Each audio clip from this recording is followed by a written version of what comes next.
आज कहे जात बाड़ी दूसरा घर परिवार सब जी सुना लागो सब जम्मे खटे बा आई घर परिवार सब के रखली हम के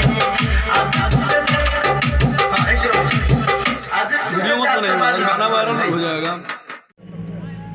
हेलो हाँ क्या बात है जय भाई मैं वो देखो hello check hello hello check delay थे डिले बढ़ाइए भैया डिले इको हेलो चेक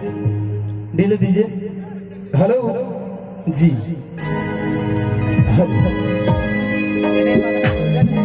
चलिए भैया हम भोजपुरी गायक धनंजय धनकान देखे वाला तमाम भोजपुरिया भैया चाचा चाची माई बहन सब केहू के कैसे गोल छू के प्रणाम करते हैं एक बार ताली बजा दीजिएगा। भाई ने कमाई में कंजूस रहा अमेरिका रो चाहबी जगह जन गोल्ड वाला हम को देता नहीं समहारे खुश रहो आजा भैया समहारा खुश रहला से रंग हम चले आइए चलिए आइए बहुत खुशी की बात बा बोले बा क्या रुगल लोगों के प्यार दुलार से बात से हम रुगल लोगों के शरण में आई बानी चलिए एक बात बा एक बार माता रानी के नाम पर ताली बजाए हो भैया सब के हाथ उठाए जितना भी भैया सब आए हैं हाथ उठाइए दोनों हाथ उठाना है सब कोई चाची ए चाची हाथ उठाई ना दोनों हाथ उठाइए बैठल हमार बहिन चहराई इहे ना सच्चाई कि जे हाथ ना उठाई बिहान भोरे ओकरा हाथ से रोटी ना मिलाई हाथ खाली हाथ प्रेम से बोली छठी मैया की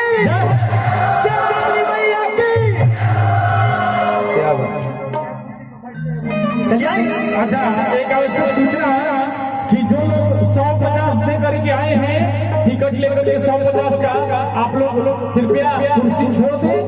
क्योंकि कुर्सी जो है 200 300 वाले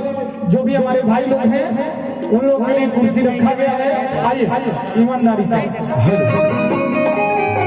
चलिए हेलो से कौन लगी कौन भी शुभ काम करे से एक बार माता रानी के नाम लेवल जरूरी ले हो जला भैया माता रानी के नाम लेवल जरूरी बाकी ना माई के अपना बन चलिए आइए एगो लड़का माई के दरबार में गई रहा माई से अर्जी लगाओ कहाँ से भैया कैसे हो नहीं आता यार